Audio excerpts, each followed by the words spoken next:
Welcome to Talking Sci-Fi, a brand new science fiction show, and today we're going to be talking about Matt Smith's departure, the Guardians of the Galaxy casting, and a whole host of other stuff. Welcome to Insanity, people!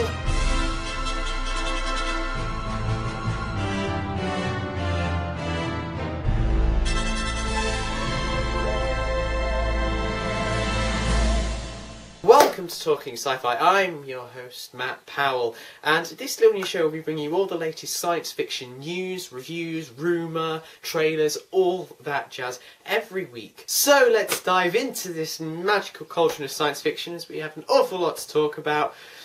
Like we're just about to dive in a massive pit of chocolate gold. Oh, chocolate. I need more sleep.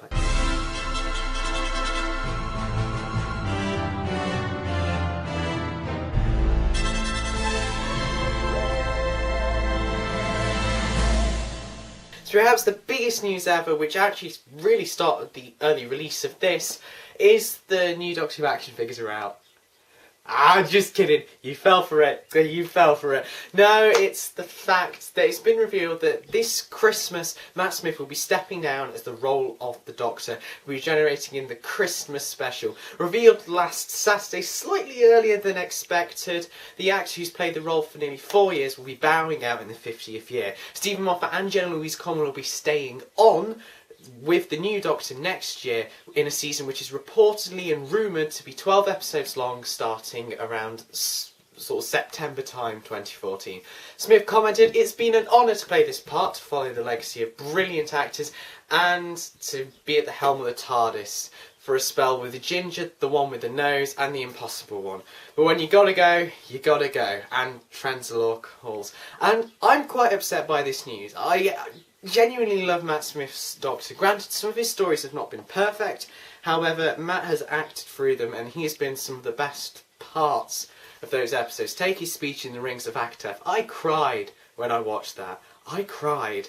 And there's so many occasions of just Matt Smith's Doctor being brilliant. However, I would absolutely love to see what a new Doctor does. I'd like to see what Moffat does with a new Doctor, especially keeping Jenna Louise Coleman on board. I think that'll be really interesting, and hopefully we're not going to do what they did with Rose and have it go straight away. I'd quite like Jenna to stay for another season with this Doctor coming. And personally, who would I like to see? I would really quite like to see Anya Bernard or Alexandra Valos play the Doctor. Both look very similar, however, you know, I'd like to see them. Though the bookies are producing some really odd names, and I don't think we're going to have a female Doctor, though some of the names that are high I'd be okay with. So at the end of the day, I won't make a judgment until I've seen him on screen. But I'm pretty certain that Matt Smith's bow out of the TARDIS will be absolutely brilliant, and I cannot wait to see it. The Christmas special will be airing most likely Christmas Day 2013. Moving to something slightly Doctor Who related, kind of, and also kind of bridging into Marvel, former Matt Smith companion Karen Gillan has been revealed to be playing the lead female villain in the upcoming Marvel Guardians of the Galaxy movie. Personally, I can't wait to see Gillan play a villain. I love Karen a lot. I've met her a couple of times. She's so kind and generous, and I'm so glad that she is going far with her career. She's also been cast in all sorts of Hollywood stuff, and this is obviously going to be huge for her, and I look forward. Guardians of the Galaxy comes out in 2014. Sticking with the Marvel Universe, the composer for Thor: The Dark World has dropped out. Deadline reports that the award-winning composer Carter Burtwell has dropped out from the film for things like creative differences. The studio commented that they liked him, but he wasn't right for the project. He's hoping this won't halt the release date of November 8th. You've probably heard this news already, however I kind of want to share my opinions. Is it that Quicksilver will be in both the Avengers and X-Men Days of Future Past, played by two different actors, i.e. two different interpretations within the space of a year. Fox and Disney don't seem to be wanting to share the same actor or even the character in any way. American Horror Story actor Evan Peters has been revealed to be playing the part in the X-Men Days of Future Past film, but we don't know who's going to be playing him in the Avengers 2. This is a bit weird, and I kind of think, well, shouldn't Fox and Disney try and bridge a gap? It's like, I'd love to see Spider-Man in the Avengers. I'd love to see everything that happens. I'd love to see Civil War, for crying out loud. But I don't think that can happen because licenses are just really badly dotted around. But here's hoping that maybe Fox and Disney will agree on some things in the near future, because it would make some amazing movies. Whedon's also revealed the character Scarlet Witch, the character's sister, will be joining the Avengers as well in May 2015. Heading over to DC, with the new Superman reboot around the corner, there's plenty of talk of a sequel already. Henry Cavill has expressed his interest in doing more, quoting, "Of course I'm open to it, but I've no idea what their plans are. I'm not privy to that kind of information." Man of Steel opens in a couple of weeks' time, and I can't wait! I'll dress up as Superman for that episode. I say that, I won't. Well, we'll see.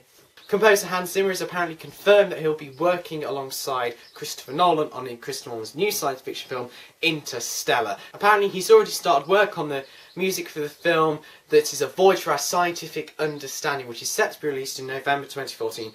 I love his scores and I love Christopher Nolan's work. I cannot wait. Finally, a few quick fire bits of news. BBC Three have recommissioned their series In the Flesh, which I haven't seen yet, but it's going to be twice as long. I will watch it because apparently it's really good. The Amazing Spider-Man continues filming, showing these amazing set pictures, which just make me want this film so much. And finally, Michael Bay's Transformers has started filming with pictures of the new Optimus Prime and Autobots being released. I don't really care, so... Anyway, that's it for news. On to trailers.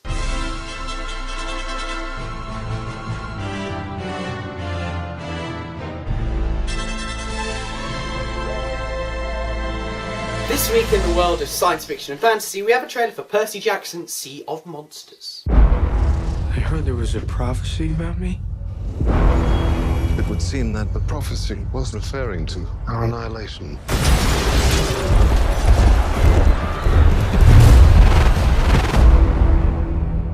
Our home has come under attack. Who would do this? Luke. Turns out you're not the only half-blood who's hard to kill. Percy Jackson's Sea of Monsters is the belated sequel from Fox to the original film, The Lightning Thief, and it stars Logan Newman, Nathan Fillion, Sean Bean, and a bunch of other people like Stanley Tucci, I love that name, and the rest of the names I can't actually read. The plot is as follows: in order to restore their dying safe haven, the son of Poseidon and her friends must embark on a quest to the Sea of Monsters to get the mythical Golden Fleece, which will stop the evil from rising. It looks great. The trailer actually surprised me. I didn't go in with that high expectations. I remember seeing the first film and absolutely loving it. So you know what? I think I'm going to give this one a shot. It opens later this year. I did so much research on this film, I forgot to get the release date.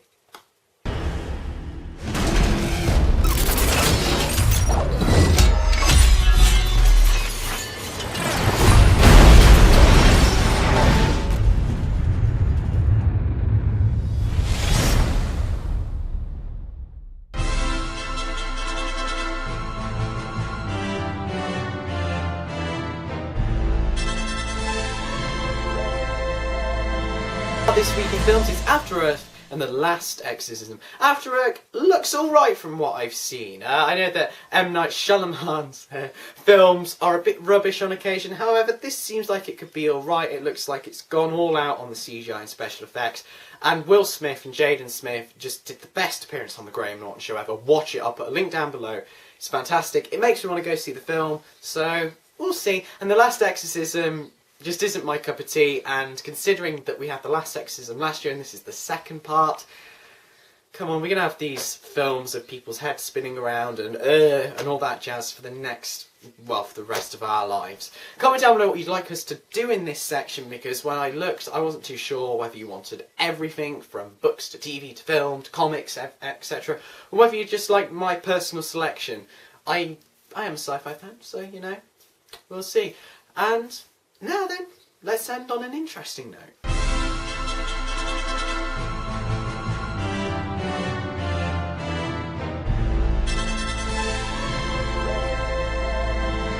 A little fun and quirky thing to end on, but I saw this and I had to share it. It's that last year the invisibility cloak is looking even more likely. The technology took a leap forward. British Columbia project Hypersleep have built a functioning prototype which basically mirrors off light waves, etc., which blocks the subject from being seen, and that is awesome. I want one so badly.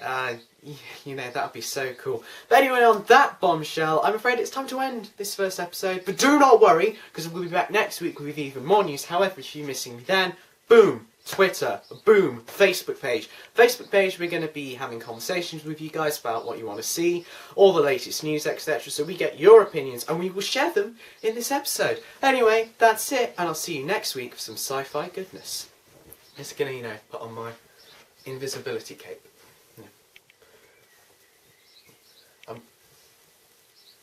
I'm going to go break into Stephen Moffat's production meetings for Doctor Who next year, so I know who's playing him. Bye.